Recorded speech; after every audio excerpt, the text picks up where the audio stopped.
మెట్ట అటుకులతోటి లడ్డు చేసి చూపిస్తాను ఈరోజు. ఇది చాలా బలమైన ఆహారం అండి. ఇది మిల్లెట్స్తో సమానము. అంటే ఈ మెట్ట వడ్లు అంటే ఏంటంటే వీటిని నీళ్లు పెట్టకుండా పండిస్తారు. ఈ వడ్లుని ఆ వడ్లతో తీసినాయి అనమాట. ఈ వడ్లు కూడా విడిగా చూస్తే బియ్యం ఎర్రగా ఉంటాయి. చూసారా నార్మల్ అటుకులకి ఈ అటుకులకి ఎంత తేడా ఉందో. దీనికి ఏమేమి కావాలో ఇప్పుడు చూద్దాము. అటుకులు, కొబ్బరి పొడి, వేరుశనగపప్పు, ఖర్జూరము. ఈ ఖర్జూరంతో బెల్లం లేకుండా తయారు చేసుకుందాం. ఇప్పుడు వీటిని ఎలా చేయాలో మొత్తం చూపిస్తాను వివరంగా. ముందుగా చల్ల వేసుకొని పాన్ పెట్టేసుకుందాము. ముందు వేరుశనగపప్పు వేసి వేసుకున్నాము. ఈ వేరుశనగపప్పు కొంచెం ఇట్లా తోరుగూడి పొట్లు పగిలి అనుకునేదాకా వేపుకోవాలి. అయిపోయింది. వీటిని ఒక ప్లేట్లో అటుకులు కూడా వేపుకున్నాము.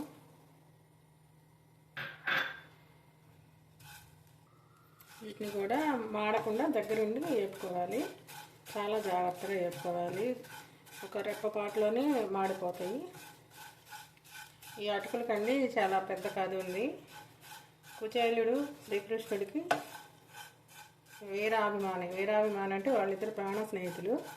అలాంటి కుచేలుడు చాలా భేద స్థితిలో ఉన్నప్పుడు శ్రీకృష్ణుడి దగ్గరికి ఏదో ఒకటి వరం అడగాలని బయలుదేరుతాడు. ఆయనకి కృష్ణుడికి అటుకులు ఇష్టమని అటుకులు మూట కట్టుకొని వెళ్ళి శ్రీకృష్ణుడి దగ్గరికి వెళ్ళి అటుకులు ఇస్తాడే కానీ తన కోరికని చెప్పలేడు. తన స్నేహం అడ్డొచ్చి తన స్నేహితుడు మనసులో మాట చెప్పలేకపోతున్నాడని తనే అర్థం చేసుకొని అతను ఇంటికి తిరిగి వచ్చేటప్పటికి ఇంద్రభవనం లాంటి ఇల్లు, తనకు కావాల్సిన సిరి సంపదలు మొత్తం సమకూర్చి అట్టు పెడతాడండి. అంత పెద్ద కథ ఉంది ఈ అటుకులకి. ఇవి అయిపోయినాయి. వీటిని కూడా తీసి ఒక ప్లేట్లో పెట్టుకుందాం. చల్లారనివ్వాలి. చూసారా ఇలా వేగాలన్నమాట. ఇవి ఇంత బాగా వేగాలి. ఇప్పుడు వీటిని చెరిగి పప్పు తీసి చూపిస్తాను. ఈ విధంగా పొట్టు లేకుండా తీసుకోవాలి. ఇలా తీసుకున్నాము. వీటిని మిక్సీకి వేసుకోవాలి.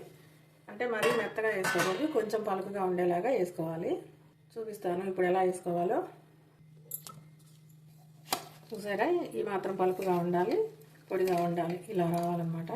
దీన్ని ఇప్పుడు ఒక ప్లేట్లో తీసుకొని ఇందులోనే అటుకులు వేస్తాను. పొడి చేద్దాము. ఈ అటుకులు మాత్రం బాగా మెత్తగా పొడి చేయాలి. పలుకుగా ఉండకూడదు. ఈ అటుకులు మెత్తగా పిండిలాగా పొడి అయిపోవాలి. అంటే పిండి అంటే రవ్వ ఉంటుంది కదా మనకి, ఇడ్లీ రవ్వ, ఆ రవ్వ మాదిరిగా అవ్వాలన్నమాట. ఈ విధంగా అన్నమాట. ఇలా రావాలి. దీన్ని కూడా ఒక ప్లేట్లో తీసుకుంటాను. చూసారా ఈ రెండింటిని ఇలా రెడీ చేసి పెట్టుకోవాలి.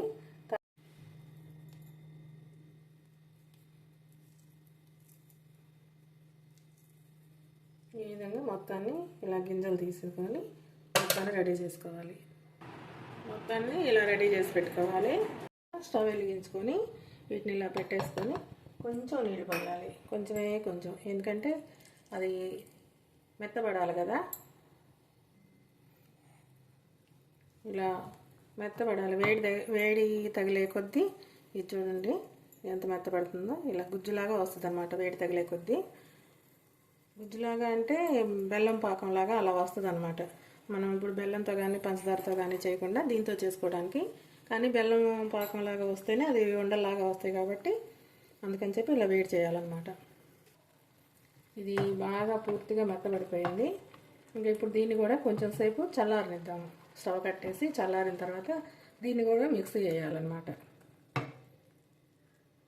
ఇప్పుడు ఈ మెత్తబడ్డదాన్ని కూడా శుభ్రంగా ఇదిగో ఇలా మెత్తబడిపోయింది కదా, దీన్ని కూడా మెత్తగా పేస్ట్ లాగా వేసుకోవాలి. దీన్ని అయితే మాత్రం దీనికి పలుకు లేకుండా చూసుకోవాలి. కొంచెం కూడా మెత్తగా వేసుకోవాలి, బాగా మెత్తగా.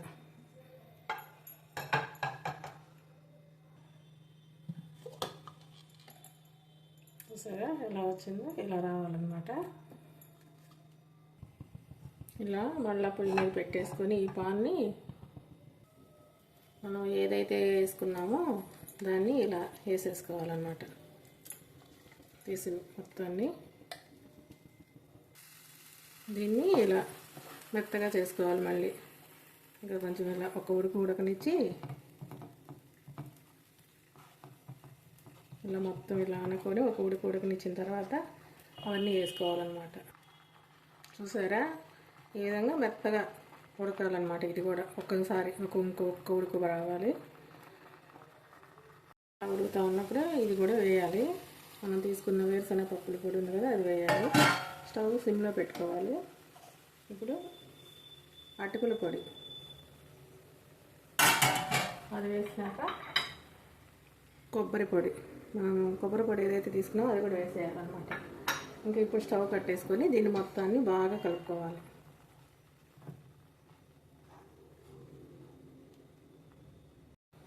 ఇలా మొత్తాన్ని బాగా కలుపుకోవాలి. కలుపుకుంటే లడ్డు ఈజీగా వచ్చేస్తుంది. చూసారా, చల్లారిన తర్వాత కూడా మనం లడ్డు చుట్టుకోవచ్చు.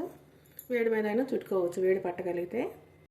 మనము కచ్చాపచ్చాగా వేసాం కదా వేరుశనగపప్పు, మిక్సీకి వేసేటప్పుడు ఆ పప్పులు అలా తగులుతూ ఉండాలన్నమాట.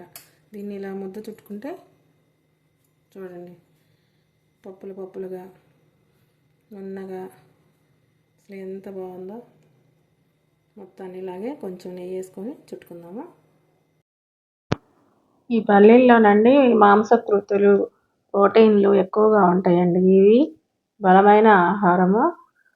అందులో కూడా మళ్ళీ మనం తీసుకున్నది ఖర్జూరము అంతే. చర్మ సౌందర్యానికి, జుట్టు ఊడకుండా ఉండటానికి, గుండె ఆరోగ్యంగా ఉండటానికి, ఇంకా ఎలాంటివో అసలు ఎన్నెన్నో ప్రయోజనాలు ఉన్నాయన్నమాట ఈ ఖర్జూరంతో. అటుకులు అంతేనండి. అటుకులు చిన్నపిల్లలకి, ప్రెగ్నెన్సీతో ఉన్న వాళ్ళకి, పాలిచ్చే తల్లులకి పెట్టమంటారు. అటుకుల్లో కూడా ఐరన్ చాలా ఎక్కువగా ఉంటుంది. వీటన్నిటితో కలిసిన ఈ లడ్డు అసలు ఎంత ఆరోగ్యంగా ఉంటుందో మీరే అర్థం చేసుకోండి. చాలా రుచిగా ఉందండి. నా ఛానల్ నచ్చితే లైక్ చేయండి, షేర్ చేయండి, సబ్స్క్రైబ్ చేయండి. ఉంటానండి.